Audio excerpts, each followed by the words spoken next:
উপদেষ্টা ডক্টর মোহাম্মদ ইউনূস জাতির উদ্দেশ্যে ভাষণ দিয়েছেন গতকাল সন্ধ্যায়। অ্যাপারেন্টলি ভাষণটা হচ্ছে আমাদের স্বাধীনতা দিবস এবং ঈদ উল ফিতরকে সামনে রেখে তিনি শুভেচ্ছা জানিয়েছেন, আমাদের স্বাধীনতার জন্য জনগণের আত্মত্যাগকে স্মরণ করেছেন। এর বাইরে খুব সিগনিফিক্যান্ট কিছু কি তিনি বলেছেন এবং সেই কারণেই মনে হতে পারে এই ভাষণটা কেন দিলেন তিনি। এই প্রশ্নটা আমার মনে পুরো ভাষণটা শোনার পর প্রথম যে প্রশ্নটা জেগেছে সেটা হচ্ছে এটা, কি বলেছেন তিনি সিগনিফিক্যান্ট? নাকি আমরা পাল্টা এভাবে প্রশ্ন করব, সিগনিফিক্যান্ট কিছু না বলে রাদার তিনি খুব সিগনিফিক্যান্ট একটা বার্তা দিয়েছেন, বা আমরা বার্তাটা পেয়েছি এভাবে বলবো। তিনি দিতে চেয়েছেন তা বলছি না, কিন্তু পেয়েছি। আমরা স্পেকুলেট করতেই পারি, ভুলও হতে পারি, কিন্তু আমার মনে হয় যা ভাবছি, যা বুঝতে পারছি তা বলে ফেলা ভালো। ইটস মাই টেক, ভুল হতেও পারে। প্রধান উপদেষ্টার ভাষণটা যারা শুনবেন, 35 মিনিটের একটা দীর্ঘ ভাষণ। এই ভাষণটাকে আমি যদি এক বাক্যে বলি, একটু অফেন্সিভ লাগলেও আমি কথাটা বলতেই চাই। আমরা যদি একটা সমীকরণের মতো করি, প্রধান উপদেষ্টার ভাষণ ইজ ইকুয়াল টু শেখ হাসিনার ভাষণ মাইনাস স্বজন হারানোর বেদনা। শেখ হাসিনা তার ভাষণের শুরুতে তার স্বজন হারানোর বেদনা নিয়ে দীর্ঘ সময় কাটান, কান্নার অভিনয় বা ভান করেন, কারণ এত বছর পরে এগুলো ভান। এর বাইরে প্রধান উপদেষ্টার ভাষণে শেখ হাসিনা তার ভাষণে যা যা করেন ঠিক সেটা করেছেন, কিন্তু দুজন যেহেতু ভিন্ন ব্যক্তি এবং আপাদমস্তকভাবে আলাদা মানুষ। শেখ হাসিনার মতো বিভৎস স্বৈরাচার তিনি তো ননই। ডক্টর ইউনূস অত্যন্ত গণতান্ত্রিক মানসিকতার মানুষ, ফলে তাদের ভাষা, শব্দচয়ন এবং সেটা প্রকাশের ভঙ্গিতে ভিন্নতা আছে। সাউন্ড যে কথাগুলো উনি বলছেন, তার ভয়েসের ইন্টোনেশন, স্ট্রেস ভিন্নতা আছে, তার বডি ল্যাঙ্গুয়েজ, ফেশিয়াল এক্সপ্রেশনের ভিন্নতা আছে। কিন্তু কন্টেন্ট যদি আমরা চিন্তা করি, স্বজন হারানোর বেদনা বাদ দিলে প্রায় একটা শেখ হাসিনার ভাষণ দিয়েছেন আমাদের প্রধান উপদেষ্টা। কেন বলছি, কি ছিল, কি থাকে শেখ হাসিনার ভাষণে, আসলে তাই থাকে। প্রচুর সাফল্যের ন্যারেটিভ, প্রচুর গল্প। শেখ হাসিনা উন্নয়নের গল্প করতেন, এই উন্নয়ন শব্দটা ছিল না, কিন্তু বিভিন্ন ক্ষেত্রে সরকার কি করেছে সেই তালিকা দেওয়ার চেষ্টা।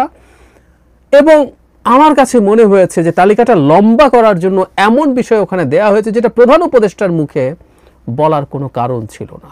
আমি আসবো সেই জায়গায়। আর কি থাকে, সমালোচনা। শেখ হাসিনা সরকারের সমালোচনা হয়েছে। শেখ হাসিনা এর আগে বিএনপি সরকার কি করেছে সেই সমালোচনা করত। আর কি আছে, আর হচ্ছে থ্রেটস কি আছে সরকারের সামনে, সেগুলো শেখ হাসিনা বলতেন তার সরকারকে কিভাবে ষড়যন্ত্র হচ্ছে। আমাদের প্রধান উপদেষ্টাও সেরকম ষড়যন্ত্রের কথা বলছেন। মোটা দাগে এই কম্পোনেন্টগুলো দিয়েই আসলে এই স্পিচটা। সরকার অর্থনীতির ক্ষেত্রে কি সাফল্য আছে, বিরাট তালিকা, মূল্যস্ফীতির কি অবস্থা, ব্যাংকিং সেক্টরে কি করা গেছে, এই রমজানে কি পরিস্থিতি হয়েছে, কতটা কমফোর্টেবল মানুষ ছিল, এক্সপোর্ট কতটা বেড়েছে, রেমিটেন্স কীভাবে বেড়েছে, এবং খুবই আন্তরিকভাবে তিনি এই সব কিছুর জন্য জনগণকেও ধন্যবাদ দিয়েছেন। এটা বুঝতে হবে, এটা ডক্টর ইউনূস উনি ওন করেন, এটা বাস্তবেই ফিল করেন। প্রচুর সরকারের সাফল্যের তালিকা এর মধ্যে এসে হাজির হয়েছে। নারীদের জন্য কি করা হচ্ছে, বিনিয়োগকারীদের জন্য কি করা হচ্ছে, কি ইনভেস্টমেন্ট সামিট হতে যাচ্ছে, সেখানে কারা কারা আসতে পারেন, কত বিনিয়োগ পাওয়া যেতে পারে। এবং শেখ হাসিনা যেটা করেন সামওয়াট আমার কাছে মনে হয়েছে, আমি ভুল হলে আমি দুঃখিত, সেটা হলো শেখ হাসিনা নিজকে এক ধরনের কাল্ট ফিগার হিসাবে প্রকাশ করার চেষ্টা করেন সবসময়। এই ভাষণে প্রধান উপদেষ্টার মধ্যে একই ধরনের চেষ্টা, যদিও তিনি আমি বলেননি, আমাদের প্রতি, তিনি কোথাও গেছেন, সেখানে কি ধরনের আগ্রহ বিদেশিরা তার প্রতি দেখিয়েছে সেটাকে উনি বেশ গর্ব নিয়ে বলছেন। এটা আসলে সত্যি কথা যদি বলে, এটা বাংলাদেশের প্রতি সম্মান নয়, এটা আমরা জানি। এটা আসলে ফ্র্যাঙ্কলি এটা আমাদের প্রধান উপদেষ্টার প্রতি রেসপেক্ট, এবং এটা আমাদের সৌভাগ্য যে তার মতো মানুষ আমাদের এই সময় দায়িত্বে এসছেন। কিন্তু তার মুখে এই কথাগুলো বারবার শোনা, উনি বেশ কয়েকবার বলেছেন, উনি দাভোসে গিয়ে কতগুলো সেশনে তাকে যেতে হয়েছে। এগুলোর মাধ্যমে তিনি ইন্টারন্যাশনালি কতটা গুরুত্ব পান, তিনি কতটা গুরুত্বপূর্ণ মানুষ, সেটা তার মুখ দিয়ে এসছে। এই কথাগুলো তার মুখ দিয়ে না আসলেই ভালো হতো, কিন্তু এসছে। এভাবে নানান কিছু, আমাদের দুর্নীতি নিয়ে আলাপ করেছেন, সেই দুর্নীতি সমাধানে কি কি করছেন, কিভাবে ডিজিটালাইজ করা হচ্ছে সব কিছু, কীভাবে সব কিছু অনলাইন করা হচ্ছে, এই আলাপগুলো করেছেন। এগুলো চলেছে। এবং ওই যে যেটা বললাম, তালিকা লম্বা করার অদ্ভুত চেষ্টা ছিল। যেমন একটা উদাহরণ দেই, হাজিদের জন্য একটা অ্যাপ করা হচ্ছে। আমি কাজটাকে খুব তুচ্ছ কাজ সেটা বলছি না, কিন্তু প্রধান উপদেষ্টা যখন ভাষণ দিবেন, তিনি যখন পিক করবেন কোন কোন কাজগুলো তারা করেছেন, তার মধ্যে কি এটা আসতে পারে যে অ্যাপটা রিয়েল টাইম, ওটা বাংলায় হতে পারে, ওটা নানান ইনস্ট্রাকশন দেবে, কোন জায়গায় কি করতে হবে না হবে বলবে, দোয়া পাওয়া যাবে সেখানে, হেলথের কোনো সমস্যা হলে পরামর্শ পাওয়া যাবে, আরও কোনো সমস্যা হলে কল সেন্টারে ফোন করা যাবে, এসব এগুলো কি প্রধান উপদেষ্টার স্পিচে থাকার মতো বিষয়? একেবারেই মনে করি না। তার মানে এটা ঢোকানো হয়েছে তালিকাকে লম্বা করার। প্রধান উপদেষ্টা এটাকে নিয়ে বেশ খানিকটা সময় কথা বলছেন, অত্যন্ত অগুরুত্বপূর্ণ তার স্ট্যান্ডার্ডে, আবারও বলছি। তার মানে সাফল্যের একটা বড় তালিকা তৈরির চেষ্টা ছিল, ব্যর্থতার জন্য কী কী ষড়যন্ত্র আছে সমস্যার জন্য সেটা ছিল, কিন্তু অনিবার্য যে সংকটগুলো নিয়ে, ব্যর্থতাগুলো নিয়ে জনমনে প্রশ্ন আছে, সেগুলো নিয়ে কিন্তু তিনি কথা বলেননি। ওগুলো নিয়ে কিছুটা ব্যর্থতা স্বীকার করলেই বরং ভালো ছিল। বিশেষ করে জননিরাপত্তা। একটা পত্রিকার নিউজে দেখেছি 300 ফিট যে জায়গাটা আছে সেখানে প্রচুর রেস্টুরেন্ট আছে, এবং এখন রাতের এক ধরনের নাইট লাইফ, আমরা এভাবে বলবো, নাইট লাইফের ট্রেন্ড তৈরি হয়েছিল। মানুষ যেত, খেত, রাতে ফিরে আসতো। সেই রেস্টুরেন্টগুলো এখন ফাঁকা পড়ে আছে, কারণ সিকিউরিটি ব্যাপারে মানুষের আশঙ্কা আছে। একটা কথা মনে রাখতে হবে, সিকিউরিটি কতটা খারাপ হয়েছে এটা স্ট্যাটিস্টিক্স না, এটা পারসেপশন। মানুষ যদি মনে করে অবস্থা ভালো না, তা ভালো না। যে কেউ এই খোঁজ নিতে পারেন, পত্রিকাতে এই নিউজ এসছে যে 300 ফিটের রেস্টুরেন্টগুলোর ব্যবসা লাটে উঠেছে শুধুমাত্র মানুষের নিরাপত্তাহীনতার পারসেপশনের কারণে। তো সেই জায়গাগুলোতে মানুষকে আশ্বস্ত করার আগে নিজেদের কোথায় কোথায় ব্যর্থতা আছে, কিছু ব্যর্থতা অন্তত স্বীকার করা। আমি ব্যর্থতার স্বীকারোক্তি দেখলাম না, সত্যিই দেখলাম না। এবং বহু ক্ষেত্রে অপরাধ হয়ে যাওয়ার পরও যে সরকার ব্যবস্থা নিতে ব্যর্থ হয়েছে সেগুলোর স্বীকৃতি, এটা তাকে শেখ হাসিনার কাছ থেকে আলাদা করতে পারত, কিন্তু দেখলাম সেটা তিনি করলেন না। একসময় উনি করতেন, ইদানিং করছেন না। বিবিসি বাংলার সাথে ইন্টারভিউটার থেকে আমি এই ট্রেন্ডটা খেয়াল করছি। শতভাগ সফল একটা সরকার অ্যাপারেন্টলি মনে হবে তার স্পিচ, এই স্পিচটা দেখলে। তাহলে প্রশ্ন হচ্ছে, তিনি শেখ হাসিনার মতো একটা ভাষণ কেন দিলেন? আমি আবারও ক্লিয়ার করি, এটা বারবার বলছি, আমাকে কেউ ভুল বুঝতে পারেন। শেখ হাসিনার মতো কন্টেন্টের কারণে বলছে শেখ হাসিনার মতো ভাষণ, তার মতো ভাষা, শব্দচয়ন, এটা অসম্ভব ডক্টর ইউনূসকে দিয়ে। এত বাজে নোংরা কথা বলা, এটা আমরা জানি, কিন্তু কন্টেন্ট ওয়াইজের কথা বলছি। তাহলে কেন এই ধরনের একটা ভাষণ দিতে গেলেন প্রধান উপদেষ্টা? যখন উনি ভাষণ দিবেন বলে সিদ্ধান্ত জানিয়েছিলেন, নিউজটা আমরা দেখলাম, আমি হঠাৎ করে ভাবলাম কি কোনো বিশেষ দিন? সাধারণত এই ধরনের সরকার তাদের 6 মাস পূর্তি, 1 বছর পূর্তি এই ধরনের, বা কখনো খুব গুরুত্বপূর্ণ কোনো মেসেজ দিতে যাবেন সেই কারণে আসছেন, কোনো অস্থিরতা হচ্ছে বা সরকার কোনো একটা খুবই ডিসাইসিভ, খুবই সিগনিফিক্যান্ট ডিসিশন নিয়েছেন, এমন কিছু জানাতে চান যেটা খুবই গুরুত্বপূর্ণ। সো আমরা অনেকে আগ্রহ করে বসেছিলাম। একটা কোনো রকম কোনো গুরুত্বপূর্ণ সিদ্ধান্ত, নতুন কোনো কথা, সংস্কার, ঐক্যমত্য কমিশন, তারা একসাথে হচ্ছে, তারা এখন বসে ঠিক করে একটা চার্টার হবে, নির্বাচন হবে, এবং নির্বাচনের ক্ষেত্রে তিনি নিজেই বলেছেন, আমি আগেও অনেকবার বলেছি, তো উনি বলেছেন এই বছরের ডিসেম্বর থেকে আগামী জুনের মধ্যে, মানে ডিসেম্বরেও হতে পারে, আগামী জুনের আগ পর্যন্ত যে কোনো সময় নির্বাচন হবে। সেই পুরনো কথা, সেই সব পুরনো কথাই আবার নতুন করে সামনে আসলো। একটা কোনো নতুন কথা নেই, জাস্ট সরকার কি কি ক্ষেত্রে কত ভালো করছে, প্রধান উপদেষ্টা কতটা গুরুত্বপূর্ণ, কোথায় কোথায় থ্রেট আছে, গুজবের কথা এনেছেন, আমাদেরকে সতর্ক থাকতে বলেছেন। সাম্প্রতিক সময়ে গুজব একটা বড় প্রবলেম তৈরি করেছে, উইচ ইজ রাইট, সেগুলো তিনি বলার চেষ্টা করেছেন। সো নাথিং নিউ ওয়াজ দেয়ার। তাহলে কেন তিনি ভাষণ দিতে আসলেন?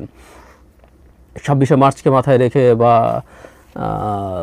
ঈদকে মাথায় রেখে শুভেচ্ছা জানাতে চান না? 35 মিনিট এগুলো নিয়ে এত কাজের ফিরিস্তি দেওয়ার কোনো কারণ নেই।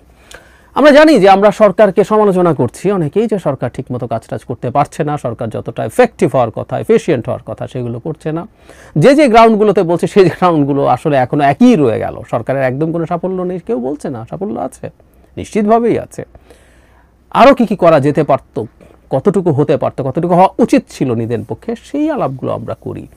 তো সরকার সাফল্য দেখাতে যাচ্ছে। এখন প্রশ্ন হচ্ছে, সরকার কেন সাফল্য দেখাতে চাইবে? কি প্রয়োজন, কেন তাকে এতটা মরিয়া হয়ে উঠতে হবে? দু কারণে মানুষ সাফল্য দেখানোর চেষ্টা করে, প্রচুর ন্যারেটিভ, উন্নয়নের নানান ভালো কাজের ন্যারেটিভ তৈরি করতে চায়। একটা হলো যে সরকারটা, ইনফ্যাক্ট একটা কারণেই যে ক্ষমতাকে এক্সটেন্ড করতে চায়। এখন যে সরকারটা নির্বাচনের মাধ্যমে ক্ষমতাকে এক্সটেন্ড করতে চায়, ফেয়ার অ্যাকসেপ্টেবল ইলেকশনের মাধ্যমে, সে যেটা করে সেটা জানিয়ে নির্বাচনের জন্য মানুষকে মোটিভেট করার চেষ্টা করে যে আমাকে ভোট দাও, আমি তোমার জন্য এটা করেছি। আর আরেক টাইপের সরকার, শেখ হাসিনার মতো মানুষ প্রচুর উন্নয়নের বয়ান মুহূর্তে মুহূর্তে আমাদের সামনে আনতেন, তিনি, তার হয়ে অন্য লোকজন। সেটাও একই কারণে, যে এখন এবার উল্টো কারণ, সেটা হচ্ছে আমাকে থাকতে দাও, ভোট টোটের দরকার নেই, কারণ আমি তোমাকে উন্নয়ন দিচ্ছি, দেশটাকে আমি স্বর্গ বানিয়ে ফেলছি, সিঙ্গাপুর বানিয়ে ফেলছি, প্যারিস, সুইজারল্যান্ড বানিয়ে ফেলছি। সব ভোট টোটের দরকার নেই, ভোট ছাড়াই আমি আছি, আমি থাকলে এটা করছি, এবং আমি যদি না থাকি অন্য কেউ এসে এটা করবে না। এত বেশি উন্নয়ন, এত বেশি কাজের ফিরিস্তি দেওয়ার প্রধান কারণ এই দুটো। এই সরকার তো নির্বাচন করছে না, ফর শিওর।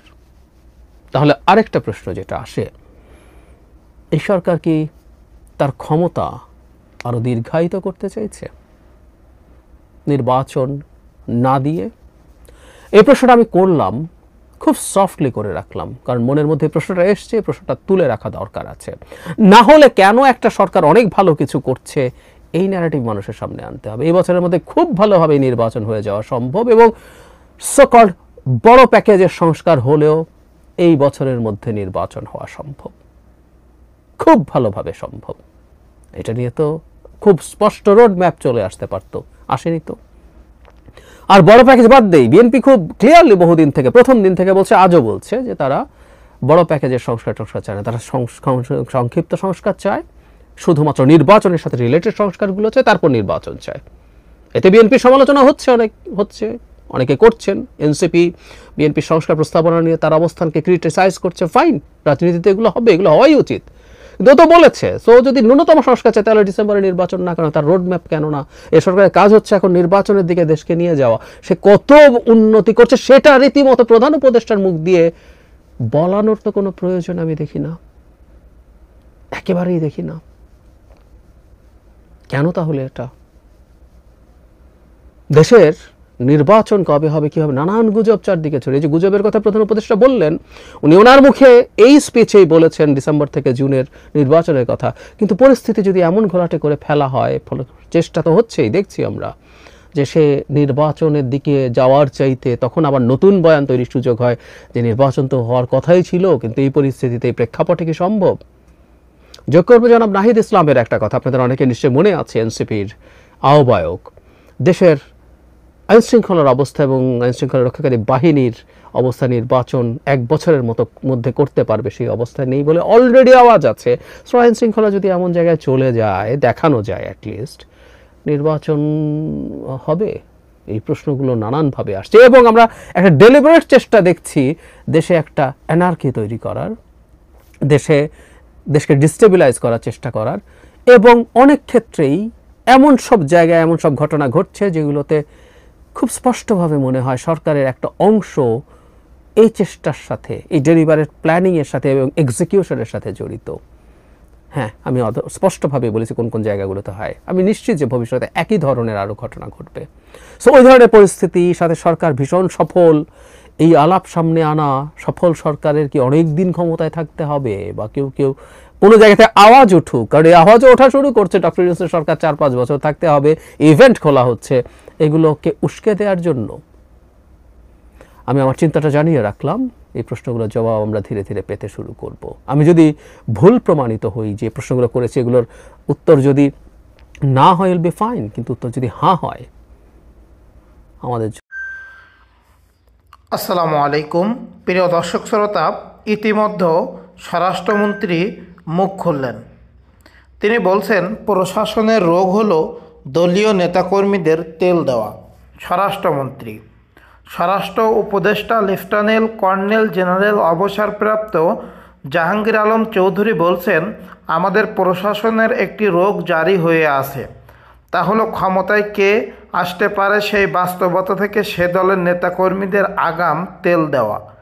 শনিবার 1 মার্চ কক্সবাজার জেলা প্রশাসকের সম্মেলন কক্ষে স্বরাষ্ট্র ও কৃষি মন্ত্রণালয়ের কর্মকর্তাদের সঙ্গে মত বিনিময় শেষে সাংবাদিকদের ব্রিফিংয়ে তিনি একথা বলেন। স্বরাষ্ট্র উপদেষ্টা বলেন, আমরা কোনো দলের বদান্যতায় কাজ করছি না। দেশের কল্যাণে যা যা করণীয় তাই করা হচ্ছে।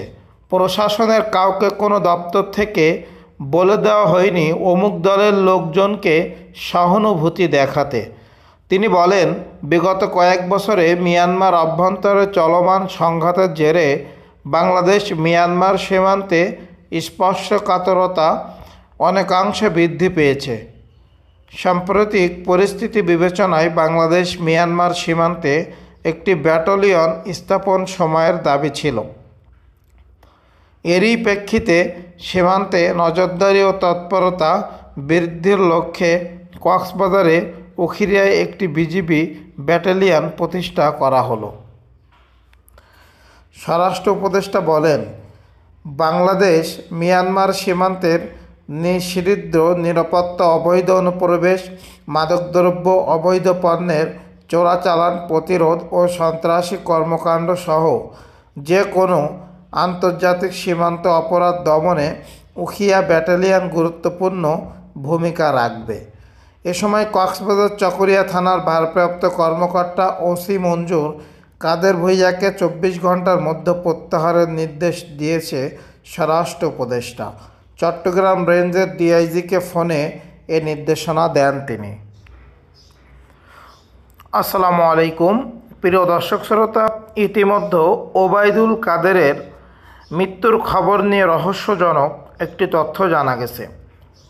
ওবায়দুল কাদের মারা যাওয়ার খবর নিয়ে যা জানা গেল সেটি আপনাদেরকে এখন জানাবো। আওয়ামী লীগের সাধারণ সম্পাদক ওবায়দুল কাদের মারা গেছেন দাবিটি সম্প্রতি ইলেকট্রনিক গণমাধ্যমের 3টি ফটোকার্ড সামাজিক যোগাযোগ মাধ্যমে ছড়িয়ে পড়েছে। তবে তথ্যের সত্যতা যাচাইকারী প্রতিষ্ঠান রিউমার স্ক্যানার এক প্রতিবেদন জানিয়েছেন যে প্রচারিত এসব ফটোকার্ডের তথ্য মিথ্যা এবং ভুয়া। রিউমার স্ক্যানার টিমের অনুসন্ধানে জানা যায়, ওবায়দুল কাদের মারা গেছেন দাবিতে ওই গণমাধ্যমগুলো তাদের ওয়েবসাইটে কোনো সংবাদ কিংবা ফেসবুক পেজে কোনো ফটোকার্ড প্রকাশ করেনি। গণমাধ্যমগুলোর ডিজাইন নকল করে আলোচিত ফটোকার্ডগুলো প্রচার করা হয়েছে। এ বিষয়ে অনুসন্ধানে আলোচিত ফটোকার্ডগুলিতে উল্লেখিত দাবিগুলোর সত্যতা যাচাইয়ের প্রাসঙ্গিক একাধিক কিওয়ার্ড সার্চ করে গণমাধ্যম কিংবা সংশ্লিষ্ট অন্য কোনো নির্ভরযোগ্য সূত্র এই দাবিগুলোর সত্যতা পাওয়া যায়নি। পরবর্তীতে আলোচিত ফটোকার্ডগুলো পৃথকভাবে যাচাই করেও কোনো সত্যতা পায়নি রিউমার স্ক্যানার। পাশাপাশি আলোচিত দাবি সমর্থিত কোনো তথ্য অন্য কোনো গণমাধ্যমেও পাওয়া যায়নি। রিউমার স্ক্যানার বলছে, সুতরাং ওবায়দুল কাদের মারা গেছেন দাবিতে প্রচারিত ফটোকার্ডগুলো সম্পূর্ণ ভুয়া। প্রিয় দর্শক শ্রোতা, আপনারা জানতে পারলেন যে আসলে কতটুকু সঠিক ওবায়দুল কাদের মারা গেছেন কি জাননি। ইতিমধ্যে আপনারা সবাই জানেন, বাংলাদেশে সাবেক প্রধানমন্ত্রী শেখ হাসিনা বাংলাদেশ থেকে পালিয়ে যাওয়ার পরেই ওবায়দুল কাদের বাংলাদেশে ছিল, কিন্তু তিনি বাংলাদেশ থেকে কোনোভাবেই পালিয়ে গিয়েছেন।